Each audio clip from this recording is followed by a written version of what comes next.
बस्ती में एक लड़का था। बचपन में ही उसके पिता गुजर चुके। अब वो लड़का पढ़ाई में एकदम कमजोर था, पर शैतानी में उस्ताद था। अब जैसे तैसे करके उसने 10वीं तक अपनी पढ़ाई पूरी की। पढ़ाई पूरी करने के बाद उसने नौकरी शुरू की। उसे एक होटल में मसाले बनाने का काम मिला। फिर 1 साल हुआ और उसकी माँ की तबीयत अचानक खराब हो गई। फिर डॉक्टर ने बोला कि भाई आपकी माँ को ऐसी बीमारी है और ये बीमारी परमानेंट रहेगी। जब तक जिएगी तब तक इनको दवाई का ही सहारा लेना पड़ेगा। मतलब उसकी कमाई बहुत कम थी और जिम्मेदारी ज्यादा। और 1 साल और बड़ा हुआ और उसकी शादी हुई। शादी के बाद 17 साल की उम्र में ही उसकी शादी हो गई। और शादी के बाद उसकी माँ की जिम्मेदारी उस पे थी और उसकी बीवी आने के बाद बीवी की जिम्मेदारी बढ़ी। मतलब छोटी सी तनख्वाह में वो तीनों का कैसे गुजरान चलाएगा। 6 महीना हुआ, 1 साल हुआ। 1 साल होने के बाद उसके घर भी एक नन्ही सी बच्ची आई। अब बच्ची आने के बाद उसकी बीवी ने कहा कि इतनी तनख्वाह में हमारा गुजारा ठीक से होता नहीं है, तो हम अपने बच्चे का कैसे भरण पोषण करेंगे। माना कि उसकी तनख्वाह कम थी, लेकिन वो पढ़ाई में ज्यादा होशियार नहीं था। वो 10वीं फेल था। फिर वो बोला कि मैं कुछ करता हूँ, मैं कुछ करता हूँ। अपनी पत्नी को आश्वासन देता रहा। तो 6 महीना और निकल गया। अब उसकी बेटी 6 महीने की थी और उसकी पत्नी उस बच्ची को लेके अपने मैके चली गई, क्योंकि उसकी तनख्वाह से उसकी माँ की दवाइयाँ ही पूरी नहीं होती थी। तो बीवी और बच्ची का गुजरान कैसे पूरा करेगा। तो वो हताश हो गया कि ये मेरी बीवी भी कैसी अजीब निकली कि मेरी गरीबी में, मेरे मुश्किल समय में मेरा साथ छोड़ दिया।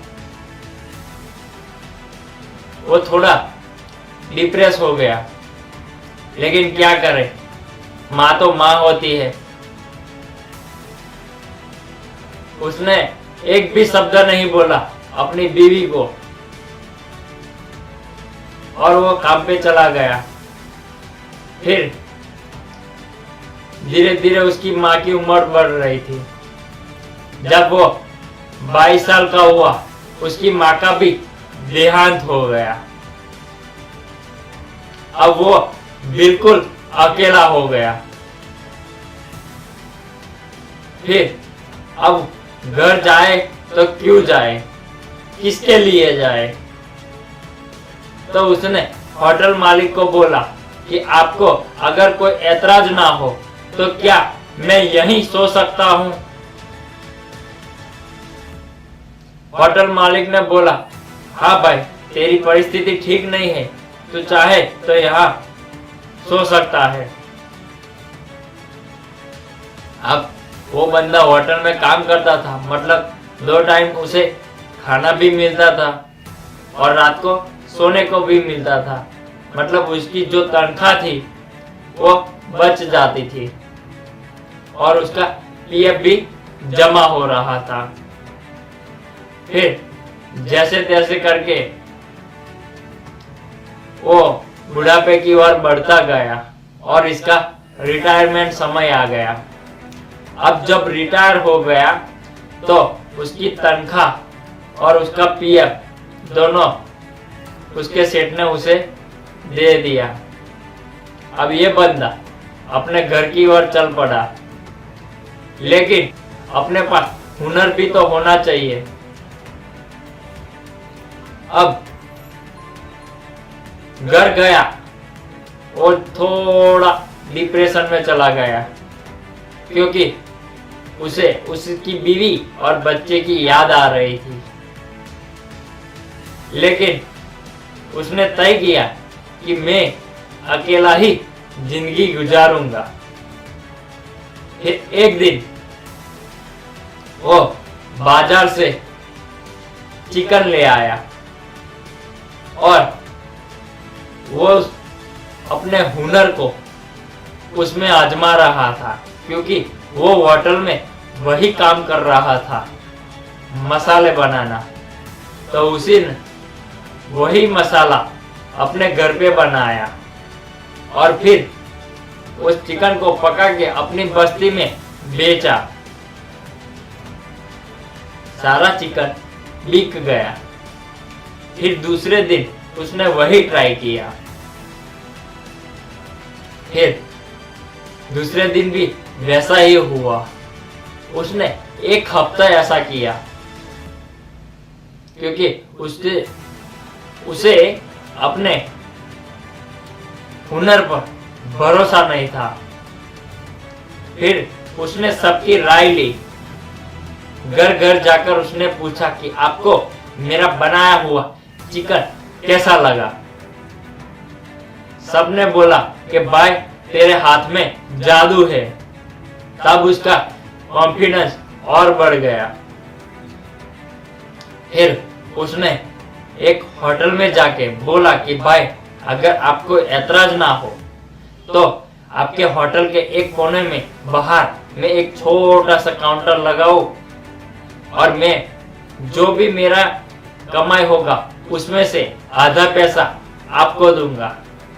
लेकिन एक पहले होटल वाले ने मना कर दिया, फिर दूसरे ने मना किया। आखिरकार उसे कहीं एक होटल पे ठेला लगाने की परमिशन मिल गई। फिर उसने अपना चिकन का हुनर, जो मसाला बनाना था, वो वहां पर शुरू किया।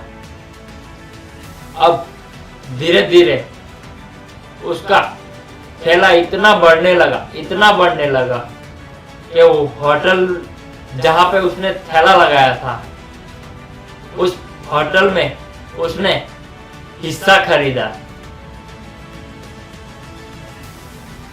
होटल वाला भी सोच में पड़ गया, इस बंदे में जादू है।